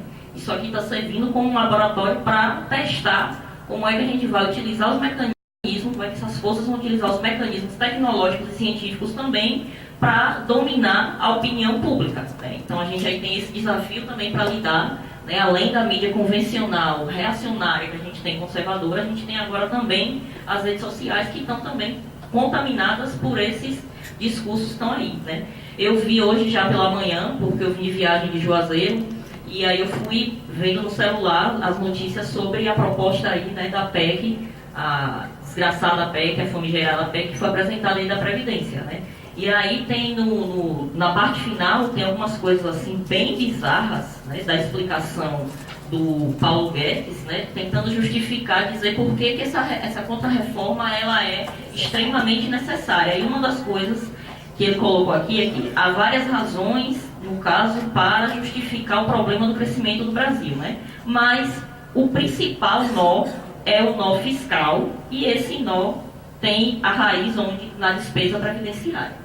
Então, ou seja, nós aqui mostramos a verdade, qual é o nó, né? O nosso sistema da dívida, o modelo econômico que está aí, que articula essa política monetária remunerando o banco com novos mecanismos e esquemas, e aí o documento está aqui dizendo que o problema é a despesa previdenciária, é o povo que está envelhecendo, então tem que matar o povo. Porque o que está posto aí parece que é isso. Mata o povo porque não tem direito agora de usufruir dos direitos sociais, não. Está envelhecendo demais, mata.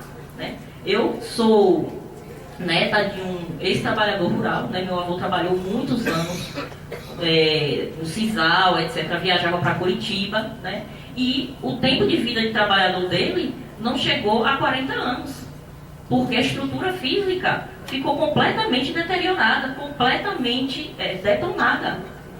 Então, e agora, né, eu estou trabalhando em Juazeiro, e uma região que tem uma outra dinâmica social extremamente desigual, né? Não que aqui não seja, mas lá tem elementos de extrema violência contra o trabalhador, né? E eu vejo de forma crua o que eu cresci ouvindo as histórias do meu avô, né? Então, quer dizer, esse modelo que está aí quer simplesmente condenar a população a uma situação de escravidão, de miséria, e agora você arque pela sua situação. A gente quebrou o mercado de trabalho porque a gente destruiu a proteção social. Isso vai implicar essas forças, né? No caso, quando eu digo a gente, é no sentido dessa sociedade, né? Eles.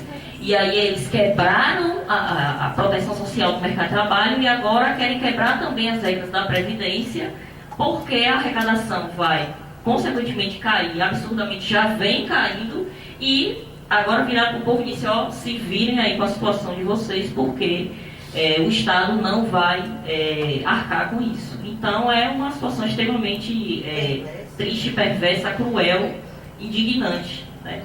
Mas eu acho que o fato de estarmos aqui em outros espaços, né, é o que nos move a nos articularmos cada vez mais e buscarmos a solidariedade e vencer isso, se contrapor coletivamente, porque é o coletivo que é capaz de enfrentar essa situação, né? Individualmente temos pouquíssima capacidade de fazer alguma coisa, mas quando nos articulamos, juntamos e levamos o pouco que sabemos, as informações, podemos atuar nos espaços diversos, eu acho que isso é capaz de alterar e de promover mudanças importantíssimas para essa situação que nós estamos vivendo. Então, obrigada mais uma vez aí.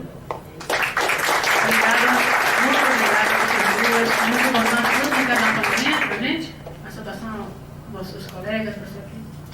Vou fazer uma saudação rápida, então. Bem curtinha para não ser repetitivo, eu tenho certeza que a mesa foi super completa, né? Priscila e, claro, a nossa Maria Lúcia Fatorelli, que é um patrimônio internacional. Nós temos o privilégio de tê-la, né, aqui como brasileira, mas quem está envolvido nessa luta da auditoria cidadã sabe qual a contribuição que Maria Lúcia tem dado para o mundo nesse debate sobre a questão da dívida. Então, primeiro agradecer, Maria, a sua presença aqui mais uma vez, né, e nós estamos programando, inclusive, o título de cidadã soteropolitana como uma sinalização, né, mano? De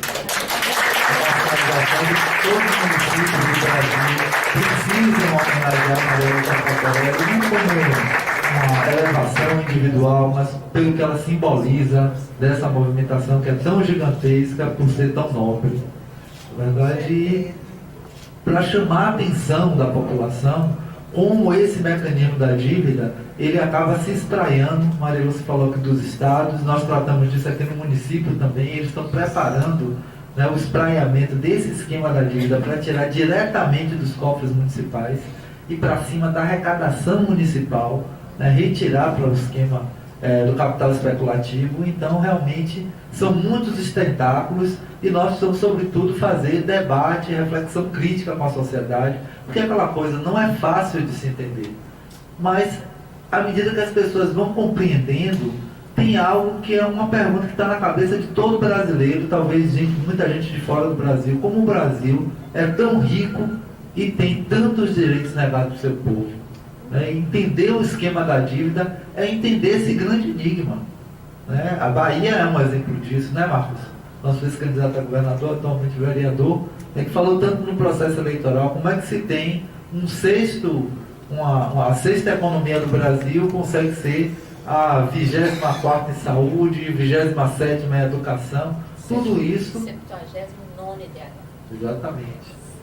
Então, veja bem, esse tipo de contradição pela população começa a ser enxergada. Então, me parece que a luta contra a reforma da Previdência é também essa oportunidade de reflexão crítica da sociedade, porque não tem hoje quem não esteja falando sobre a questão da reforma da Previdência. Eu acho até que o assunto ficou meio banalizado, porque como é um problema, é uma situação muito difícil do governo enfrentar, né? E por que é tão difícil? Porque é extremamente impopular. Vamos considerar que o governo já colocou várias propostas e retirou. Quantas vezes a gente veio a público, né? Já começar a discutir a proposta de reforma da Previdência do governo Bolsonaro e à noite ele dizia, não é nada disso. Isso está acontecendo porque eles realmente estão vacilando, eles estão com medo do povo brasileiro. E esse medo não foi construído de qualquer forma. Aliás, a reforma não foi derrotada pela primeira vez também de qualquer forma. Foi porque a gente foi para a rua, fez uma greve geral como que não se fazia há muito tempo, e uma greve geral muito pujante, uma greve geral muito significativa. Então agora que o governo, como diria Milton Santos, né? O governo diz o que quer, agora nós podemos falar sobre as reais intenções do governo. E esse debate eu acho que nesse sentido é um marco, Maria Lúcia, porque é um primeiro momento assim, a proposta do governo foi ontem já tinha mobilização na rua, né? Não foi uma mobilização gigantesca, tampouco foi insignificante, na verdade. Então, no momento que o governo está apresentando, os trabalhadores, as trabalhadoras já vão para a rua com uma memória de luta vitoriosa em relação ao enfrentamento da reforma da Previdência, com um governo que estava oscilando em relação à implementação, à apresentação da proposta, e que ontem sofreu uma derrota acachapante, foi uma derrota humilhante para o governo, né, na Câmara dos Deputados. Tudo isso nós temos que levar em consideração para entender de que a sociedade brasileira ela pode significar e pode vir a derrotar essa reforma. Nós precisamos de muito debate e muita coragem de ir para a rua, muita coragem de ir para a rua e muito debate, nós vamos ser vitoriosos. Então, parabéns para vocês que estão dando a largada aqui, um debate profundo sobre a reforma da Previdência. Vamos sair daqui para reproduzir isso, fazer como nós fizemos em 2017 e derrotar mais uma vez as forças conservadoras, apontando para um debate profundo sobre os potenciais do Brasil e para uma busca de outra alternativa que é, como Maria Lúcia falou, absolutamente viável. Nós só precisamos mudar o cenário de escassez. Isso, discutindo, de mãos dadas, nós vamos conseguir formular e apontar caminhos para acontecer, tá bom? Parabéns para todos e todas.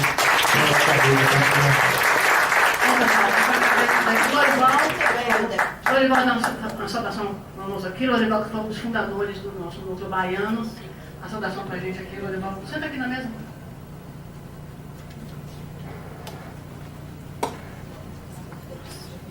E só informando, pessoal, amanhã, 9 horas no IFE, vai ter outro debate.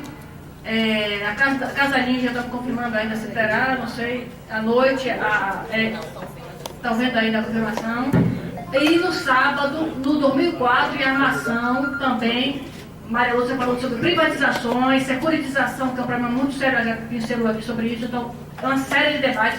Vamos para todos, porque um complementa o outro, certo? Que tem muito assunto ainda para a gente fazer. E aí, como o Milton falou, completando, nós vamos barrar de novo a reforma da Previdência. De novo. E quantas vezes for preciso. Vamos fazer outra greve geral como ano passado e vamos mostrar que não vai ser como eles querem. Vou ligar a saudação final para a gente se despedir. Obrigada.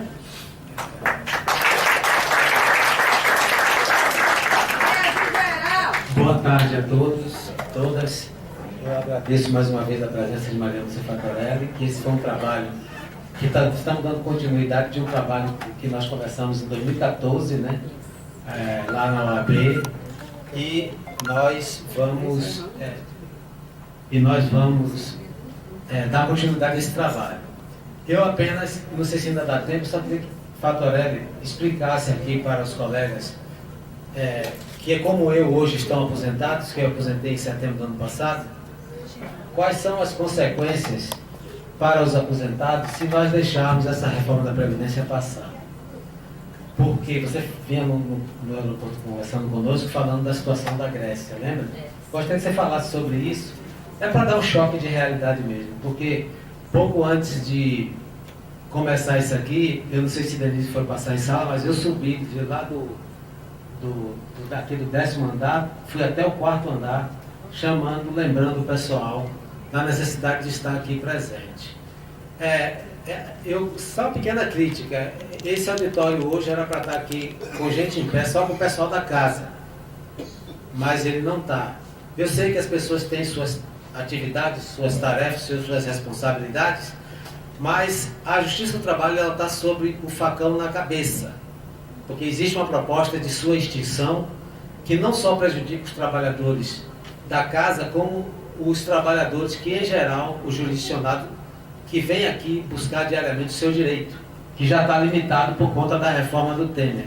E agora vem mais essa contra-reforma da Previdência, desse governo que, apesar de ter, desse presidente que, apesar de ter sido eleito com essa promessa de fazer a reforma da Previdência, ele foi eleito e eu não estou vendo uma reação popular condizente com a ameaça que isso representa para a sociedade. Não estou querendo discordar de Hilton, mas eu acho que era para a gente estar lutando nas redes sociais até contra a possibilidade desse texto ser protocolado na Câmara dos Deputados, esse texto dessa nova emenda constitucional, porque isso é tão ameaçador que vai prejudicar de forma tal a sociedade brasileira e os idosos desse país, que vai criar uma crise sem precedentes. E quando há crise financeira, quando eu falo para o povo que trabalha por falta de recurso, coincidentemente há um aumento de problemas sociais de uma forma muito generalizada. E nós precisamos combater isso. Mas eu quero deixar também aqui uma pequena crítica, porque eu faço parte do Poder Judiciário Federal, hoje estou aposentado, mas eu tenho visto a própria Justiça contribuir para problemas de injustiça que prejudicam trabalhadores. Há um certo tempo, eu estava analisando um processo que foi de um recurso que foi protocolado de um trabalhador da região de Vitória da Conquista. É uma trabalhadora da região de Vitória da Conquista que estava pedindo auxílio-doença. E o perito que a examinou, antes de começar a responder os quesitos, ele a descreveu. E a descrição dele foi simples. Trabalhadora rural, com idade de 54 anos, com edema no membro inferior esquerdo e outros problemas. E o mesmo perito, contraditoriamente à sua própria descrição, respondendo ao primeiro quesito, disse que ela não tinha incapacidade para o trabalho. Quem é bacharel em direito aqui sabe que o magistrado, ao julgar, ele não precisa ficar adstrito apenas ao que o perito diz quando ele faz o laudo dele. E o magistrado de Vitória da Conquista, que é filho de lavrador, julgou exatamente como o perito deu o parecer dele. E aí entrou o recurso, eu estava analisando, eu fiz uma crítica ali, que na época eu analisava esses processos, eu fiz a crítica, como é que pode isso? O Poder Judiciário ajudando a se negar o direito previdenciário das pessoas. Então, a Justiça também, de certo modo, tem contribuído para esse estado de coisas que hoje existe. E nós precisamos combater isso também, né? Porque não podemos ficar de olhos fechados a todas essas coisas. E agora estamos aqui diante de uma Justiça do Trabalho ameaçada de extinção por conta de uma série de omissões nossa, trabalhadores, servidores públicos, de um modo geral. Por isso, eu quero mais uma vez dizer que eu estou feliz com a presença de Maria Fatorelli aqui e com a presença de quem está aqui presente, porque está se informando a respeito de todos esses riscos que vêm para a classe trabalhadora. Muito obrigado. Obrigada, Lígia pediu para fazer uma pergunta, e a gente queria, né, a Bela chegou um pouco atrasada, e aí uma pergunta para os Fatorelli e Priscila respondem para a gente, né, porque é difícil que elas venham para cá, então vamos aproveitar um pouquinho e conceder a palavra rapidinho, Lígia. Lígia é da FENASP, desculpa, Lígia. Eu agradeço a concessão da camarada Denise, iniciar parabenizando o Sindijuf Bahia, um sindicato atuante, de luta, não só nos debates, mas nas ruas. Hoje, para mim, na Bahia, é um sindicato que tem sido ponta de lança das lutas nas ruas. Parabéns, camarada, em nome da camarada Denise, eu parabenizo toda a direção do Sindijuf por isso. Tá? Porque não é fácil, como disse a grande, maravilhosa, querida camarada Lúcia Fatorelli, que não é fácil ser militante, que ser militante significa abrir mão de prazeres, significa abrir mão de horas de trabalho. E, Fatorelli, você é o nosso patrimônio. Parabéns, Hilton, por você, essa iniciativa de condecorá-la, de reconhecer. Porque a gente que está cotidianamente com o Lúcia aqui e ali, ou ao vivo, ou nas redes sociais, a gente sabe como ela abre mão de coisas pessoais de correr risco até para fazer esse exercício. Na verdade, eu me inscrevi para fazer uma proposta. Nós da FENASP, esse final de semana, eu faço parte da direção da FENASP, fizemos um fórum nacional para convocar toda a sua base para estar na rua. E ontem a base da FENASP esteve fazendo isso em São Paulo, em Minas, no Paraná, em vários estados. Teve fóruns federais que já foram importantes, a Lúcia esteve lá. Eu acho que não vai pouco, é difícil, é a angústia da gente, camarada Lorival, é porque é muito grave. A gente que tem conhecimento de como é que foi a reforma no Chile, como é que foi essa truculenta reforma no Chile, que pessoas morreram, acabou com a previdência lá, e a gente sabe como é que foi, a gente se angustia, acha que é pouco, mas eu acho que tem sido importante, Lorival. Eu acho que é importante a gente sair daqui, fazer trabalho de formiguinha. E eu me inscrevi para falar de duas coisas. Uma é fazer uma proposta, que como a camarada Hilton, acho que aproveitar a sua presença, combativo, parabenizar pela tua posse, combativo, camarada, foi vereador e agora deputado estadual, fazer uma audiência pública, chamar uma audiência pública lá, e a gente fazer um trabalho de convocar as pessoas, a população que está ainda desinformada, para ir essa audiência pública, para a gente fazer esse trabalho de formiguinha. E outra proposta é o seguinte, uma é essa da audiência pública, e a outra é que a gente tenha paciência. Eu falo por mim. Ontem, no meu trabalho, eu trabalho no INSS, camarada, teve bolsaminos lá. E assim como todo serviço público, teve muitos bolsaminos. Para a gente ter paciência com os bolsaminos. Olha o que eu vi ontem, a Pérola. Mas eu comecei a falar da reforma, de secar e tal. Foi ontem para o Congresso, mas a gente já tem conhecimento dela. As redes sociais nesse sentido nos ajudam. Olha o que eu vi, a Pérola. Não, mas essa reforma já existia. Querendo dizer que a reforma não era do Bolsonarão, do Bolso, não era dele. Que já tinha essa reforma. Quer dizer, para se sair, para não reconhecer que errou, para não reconhecer, como disse Fatorelli, agora não é mais quem é azul, quem é vermelho, quem é verde, quem votou em A e quem votou em B. Eu falei isso para colega, pensa, você raciocina, leia o que é a reforma, vai aniquilar com o povo, vai aniquilar com os trabalhadores, vai aniquilar com nossos direitos. E não adianta pensar em direito adquirido, não. As pessoas ficam preocupadas, tem o meu direito adquirido? Meu direito adquirido. E seu pai, sua irmã? E para mim não está claro ainda, seus amigos, se tem direito adquirido nisso, não está claro isso para mim. Está entendendo? Porque o pior da reforma é a questão do cálculo lá, que reduz o cálculo. Se é ruim agora no INSS, pelas fórmulas, o fator previdenciário e a forma de cálculo, se é ruim agora, é redução total do cálculo. E mais, é redução do cálculo. E essa questão de capitalização, que vai ter muito jovem, me permita, me desculpe os jovens, que vai dizer, não, é bom, vou fazer minha poupança, eu mesmo vou administrar. Isso é uma falácia, a gente tem que desconstruir isso, e para a gente tem que ter paciência com aqueles e aquelas que votaram, ou porque quis ou enganado, nessa tragédia que está aí governando o país. Um forte abraço, camaradas, vamos estar juntos, construindo as lutas de rua, porque só com a luta de rua é que a gente vai conseguir realmente amedrontá-los, porque eles são, desculpe a palavra, mas eles são cínicos, não têm medo de... Por exemplo, a gente tem duas batalhas, na rua, amedrontados, e tem a outra batalha que é o voto na hora lá, né, para eles não terem a maioria do voto. Então é isso, vamos estar juntos aí nas ruas. Obrigada,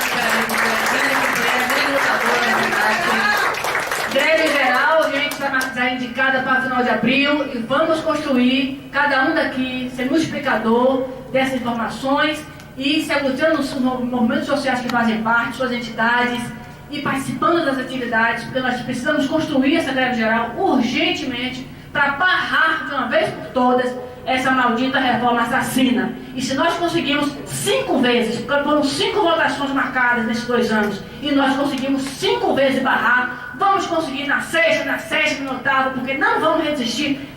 Eles não vão conseguir vencer o povo brasileiro, porque nós somos, como o Maria Santarém falou, como o Marx falou, nossa única vantagem é que somos a maioria. Vamos exercer a maioria com força, com coragem para as ruas e vamos mostrar que a gente, se quiser, a gente consegue cumprir essa reforma. Até a vitória, obrigado pela presença a todos e vamos para a luta. Greve geral! Greve geral!